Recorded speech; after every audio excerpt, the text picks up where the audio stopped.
ನಮಸ್ತೆ ವೀಕ್ಷಕರೇ, ಶುಭೋದಯ. ಜಾತಕ ಫಲ ಕಾರ್ಯಕ್ರಮಕ್ಕೆ ಸ್ವಾಗತ. ನಾನು ಪ್ರಗತಿ ಜೈರಾಮ್. ಇವತ್ತಿನ ಜಾತಕ ಫಲ ಕಾರ್ಯಕ್ರಮದಲ್ಲಿ ಈ ದಿನದ ವಿಶೇಷತೆ ಜೊತೆಗೆ 12 ರಾಶಿಗಳ ಫಲಾಫಲ ಹೇಗಿದೆ ಅಂತ ನೋಡೋಣ.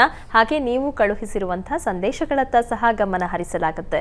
ಮೊದಲಿಗೆ ಪ್ರಾಜ್ಞರಾದ ಶ್ರೀಕಂಠ ಶಾಸ್ತ್ರಿ ಅವರನ್ನ ಕಾರ್ಯಕ್ರಮಕ್ಕೆ ಸ್ವಾಗತಿಸೋಣ. ಶಾಸ್ತ್ರಿಗಳೇ ನಮಸ್ಕಾರ, ಕಾರ್ಯಕ್ರಮಕ್ಕೆ ಸ್ವಾಗತ. ನಮಸ್ಕಾರಗಳು ಶಾಸ್ತ್ರಿಗಳೇ, ಮೊದಲಿಗೆ ಈ ದಿನದ ವಿಶೇಷತೆ ಬಗ್ಗೆ ತಿಳಿಸ್ಕೊಡಿ. ಶ್ರೀ ಗುರುಭ್ಯೋ ನಮಃ. ಹರಿ ಓಂ.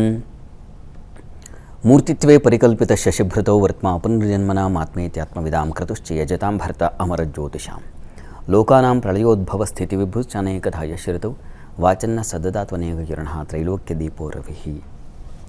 ವೀಕ್ಷಕರೆಲ್ಲರಿಗೂ ಶುಭೋದಯ, ಶುಭ ಬೆಳಗು. ಈ ದಿನದ ಸಂದೇಶಗಳನ್ನು ಪರಿಶೀಲಿಸುವ ಪೂರ್ವದಲ್ಲಿ ಹೊತ್ತಿನ ಪಂಚಾಂಗವನ್ನು ಗಮನಿಸಿಕೊಳ್ಳೋಣ.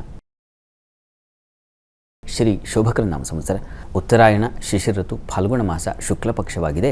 ಈ ದಿವಸ ಶುಕ್ರವಾರವಾಗಿರತಕ್ಕಂಥದ್ದು. ತ್ರಯೋದಶಿ ತಿಥಿ, ಮಖಾ ನಕ್ಷತ್ರ. ಈ ದಿವಸ ಶುಕ್ರವಾರ ಜೊತೆಗೆ ತ್ರಯೋದಶಿ, ಸರ್ವಸಿದ್ಧಿ ತ್ರಯೋದಶಿ ಬಹಳ ಚೆನ್ನಾಗಿದೆ ಈ ದಿವಸ. ಜೊತೆಗೆ ಮಖಾ ನಕ್ಷತ್ರ, ಅದು ಕೂಡ ಒಳ್ಳೆಯ ನಕ್ಷತ್ರವೇ, ಸಂಶಯ ಇಲ್ಲ. ಪಿತೃದೇವತೆಗಳು ಅದರ ಅಧಿಪತಿ. ಆದರೆ ಮಖಾ ನಕ್ಷತ್ರವನ್ನು ಶುಭ ಕಾರ್ಯಗಳಿಗೆ ಗ್ರಾಹ್ಯ ನಕ್ಷತ್ರ ಅಂತ ಪರಿಗಣಿಸಿದ್ದಾರೆ. ಈ ಕಾರಣದಿಂದಾಗಿ ಶುಭವೇ ಆಗಿದೆ. ಮತ್ತು ಈ ದಿವಸ ನೋಡಿ, ತ್ರಯೋದಶಿ ಅದು ಶುಕ್ರವಾರ ಬೇರೆ ಬಂದಿದೆ. ಕಳೆದ ಬಾರಿ ನಾವು ಶಿವರಾತ್ರಿಯ ಸಂದರ್ಭದಲ್ಲಿ ಗಮನಿಸ್ಕೊಂಡ್ವಿ. ಅದು ಶಕ್ತಿ ಸ್ವರೂಪ ತ್ರಯೋದಶಿ ಅಂತಕ್ಕಂಥದ್ದು. ಅದು ಶುಕ್ರವಾರ ಸೇರ್ಪಡೆಯಾದರೆ ಆಗಿದೆ ಅನ್ನೋ ಕಾರಣಕ್ಕೆ ತ್ರಯೋದಶಿ ಅಂತಕ್ಕಂಥದ್ದೇ ಶಕ್ತಿ ಸ್ವರೂಪ ಅಂತಾರೆ. ಜೊತೆಗೆ ಪ್ರದೋಷ, ಈಶ್ವರನ ಪೂಜೆ, ಅದು ಶಿವಸ್ವರೂಪ. ಹೀಗಾಗಿ ಶಕ್ತಿ ಶಿವ, ಶಿವನಿಲ್ಲದೆ ಶಕ್ತಿ ಇಲ್ಲ, ಶಕ್ತಿ ಇಲ್ಲದೆ ಶಿವನೂ ಇಲ್ಲ.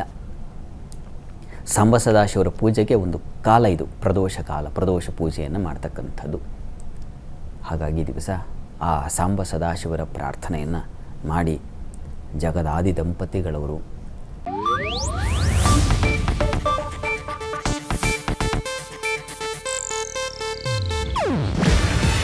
ಇದು ಏಷ್ಯಾನೆಟ್ ನ್ಯೂಸ್ ನೆಟ್ವರ್ಕ್ ಪ್ರಸ್ತುತಿ.